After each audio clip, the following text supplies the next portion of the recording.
2023 ఏప్రిల్లో మింట్ పత్రిక ఒక ఆసక్తికరమైన ఆర్టికల్ ప్రచురించింది. దానిని చదివిన వారంతా షాక్ అయ్యారు. అదేంటంటే ఐఐటి ఢిల్లీలో చదివిన ఇద్దరు అమ్మాయిలు మొదలుపెట్టిన స్టార్టప్ చూసి దిమ్మ తిరిగిపోయింది. కాదేది యాప్ కు అనర్హం అన్నట్టుంది వ్యవహారం. టిఫిన్లు సప్లై చేయడానికి యాప్, లాడ్జ్లకు యాప్, కిరాణా సరుకులకు యాప్, బుక్స్ కి కూడా యాప్ ఉంది. అలాగే గేదె పాలు అమ్మేందుకు కూడా యాప్ ఉంది. మరి ఆ పాలిచ్చే బర్రెలను అమ్మేందుకు యాప్ ఎందుకు ఉండదనుకున్నారు? అలా మొదలైందే గేదెలను ఆన్లైన్ లో అమ్మే యానిమల్ యాప్. ఇదేంటి పశువుల సంత కూడా ఆన్లైన్ లోనా అని నవ్వుకోకండి. ఇది చాలా సింపుల్ ఐడియానే. ఎగ్జిక్యూటివ్ చేయడం చాలా కష్టం. కానీ ఇద్దరు ఐఐటియన్స్ ఏదైనా సాధ్యమని నిరూపించారు. వాళ్లే నీతు యాదవ్, కీర్తి జంగ్రా. వీరిద్దరు కూడా ఢిల్లీ ఐఐటిలో రూమ్ మేట్స్. వీరిద్దరూ విజయవంతంగా ఇంజనీరింగ్ పూర్తి చేశారు. తర్వాత నీతు ప్రతిలిపిలో పనిచేయడానికి వెళ్ళింది. ఇటు కీర్తి పెంగ్విన్ పబ్లిషింగ్ హౌస్ లో జాబ్ సంపాదించింది. ఇద్దరిది కూల్ జాబ్. కానీ నెలవారీ జీతం తీసుకోవడం, ఇంటికి వెళ్లడం ఇదే సరిపోయేది. పైగా సంపాదనలో తృప్తి లేదు. తాము ఏం చేస్తున్నాం, ఏదైనా కొత్తగా ఎందుకు చేయకూడదనుకున్నారు. అప్పుడే ఇద్దరు కూడా ఉద్యోగాలకు ముందు రిజైన్ చేశారు. ఎందుకంటే జాబ్ చేస్తుంటే 9 to 5 కంపెనీగా సరిపోతుంది. దీంతో వేరే కొత్తగా ఆలోచన చేయడానికి ఏమీ లేదు. దీంతో నీతు, కీర్తిలు ఇంటికెళ్లారు. అయితే అంతకు ముందు అమెరికా వెళ్లేందుకు ఓ యూనివర్సిటీకి అప్లై చేసింది కీర్తి. ఆమె ఇంటికి వెళ్లేసరికి అంతా ఫుల్ జోష్ లో ఉన్నారు. ఎందుకంటే టాప్ యూనివర్సిటీలో విత్ స్టైఫండ్ తో సీటు అంటే మరోసారి లైఫ్ సెట్ అన్నమాట. వెళ్లమని హర్యానాలోని కీర్తి కుటుంబ సభ్యులు ఆమెకు గ్రాండ్ గా వెల్కమ్ చెప్పారు. హిసార్ టౌన్ లో కీర్తి చిన్న సైజు సెలబ్రిటీ. ఎందుకంటే మొదటిసారిగా ఐఐటి సీటు కొట్టిన స్టూడెంట్ గా రికార్డు క్రియేట్ చేసింది. టౌన్ లో ఆమెను స్ఫూర్తిగా తీసుకుని కొంతమంది విద్యార్థులు ఐఐటిలో జాయిన్ అయ్యారు. కానీ కీర్తి వారింటికి వెళ్లగానే కుటుంబ సభ్యుల ఆశలపై నీళ్లు చల్లింది. అదేంటంటే తాను యుఎస్ వెళ్లాలనుకోవడం లేదు, కొత్తగా ఇక్కడే స్టార్ట్అప్ పెడతానని చెప్పింది. అంతా వద్దన్నారు. మన దగ్గర పెట్టుబడికి అంత డబ్బు లేదని చెప్పారు. కానీ ఐడియానే ఇక్కడ పెట్టుబడి. మన ఐడియా బాగుంటే చాలు, డబ్బులు అవే వస్తాయి. ఎందుకంటే నా పేరు పక్కన ఐఐటి ఢిల్లీ అనే ట్యాగ్ ఉంది. దీని గురించి మరిచిపోవద్దని చెప్పింది. దీంతో అలా అమెరికా ఆశలన్నీ ఆగిపోయాయి, ఆవిరైపోయాయి. మరోవైపు నీతు యాదవ్ తండ్రి ప్రభుత్వ టీచర్, అయినా పాడి రైతు, వ్యవసాయ కుటుంబం. చిన్నప్పటి నుంచి పాడి పశువుల మధ్య, వ్యవసాయ కష్టాల మధ్య పెరిగారు. తండ్రికి పాడి పశువులంటే ఎంతో ఇష్టం. నాణ్యమైన పాడి పశువును ఆయన బిడ్డలా చూసుకునేవారు. వాటినే కాదు, వాటి సంతానాన్ని కూడా వదులుకునేవారు కాదు. టీచర్ అయినా సరే వ్యవసాయాన్ని ప్రేమగా చేసేవారు. అంతేకాదు ఆమె మేనమామలు డైరీ పెట్టి పాలమ్ముతూ ఉన్నారు.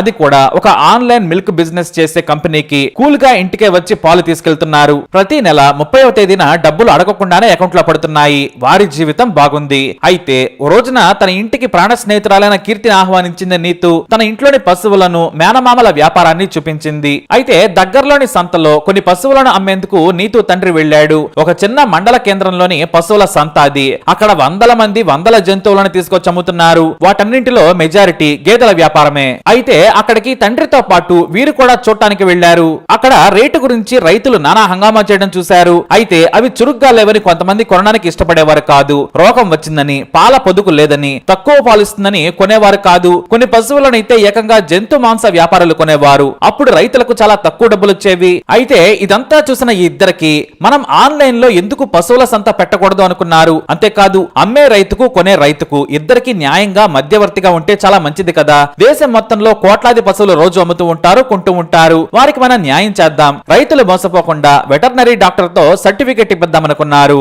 కానీ పశువుల గురించి వీరికి ఏమీ తెలియదు. నీతుకు కొద్దిగా అవగాహన ఉంది. అయినా తన తండ్రి దగ్గర, మేనమామల దగ్గర పశువుల గురించి ఆరా తీశారు. ఎలా కొంటారు, వేటికి ఎంత విలువ ఉంటుంది, వాటి ఆరోగ్యం ఎలా ఉంటుందనేది కనుక్కున్నారు. అయితే మెజారిటీ సంతలో పశువుల ఆరోగ్యంపై ఎవరికి ఏమీ తెలియదు. అక్కడే తమ బిజినెస్ సక్సెస్ అవుతుంది అనుకున్నారు. అదే వారి మనస్సులో మెరిసిన ఐడియా. ఇదే ఐడియాను ఇంట్లో చెబితే అంతా నవ్వారు. చివరకు పేడ కూడా ఆన్లైన్ లో యాప్ పెట్టి అమ్ముతారా అన్నారు. కానీ వారిద్దరూ బయట జరుగుతున్న వ్యాపారం గురించి విడమరిచి చెప్పారు. పాలు ఆన్లైన్ లో అమ్ముతున్నారు. బట్టలు, స్టీల్ సామాన్లు, సెకండ్ హ్యాండ్ వస్తువులను కూడా సేల్ చేస్తున్నారు. తామెందుకు చేయకూడదు? గేదె పాల కంటే గేదెలు విలువైనవి కదా, అవే లేకుంటే పాలెక్కడవి అన్నారు.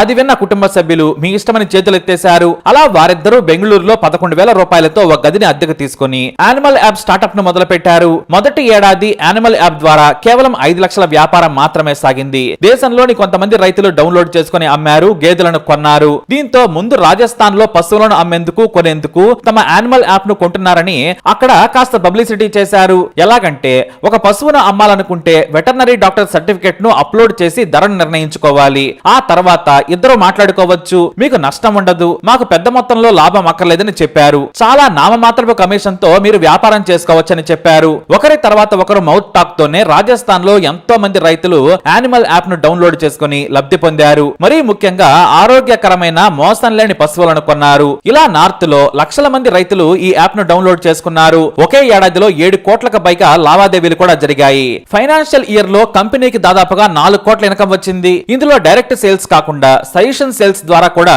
ఇన్కమ్ రావడంతో కంపెనీ ఒక్కసారిగా పాపులర్ అయింది. దీంతో ఈ కంపెనీలోని కీర్తి, నీతు స్నేహితులు అనురాగ్, లిబిన్లు కూడా కష్టపడి దూర ప్రయాణాలు చేసి స్టార్ట్అప్ కు పెట్టుబడినే కాదు బిజినెస్ ను కూడా ఒక్కసారిగా పెంచారు. ఫైనాన్షియల్ ఇయర్ 2022లో ఏకంగా 32% ఖర్చులు కూడా పెరిగాయి. అయినా కూడా ఈ బిజినెస్ సూపర్ సక్సెస్ అయింది.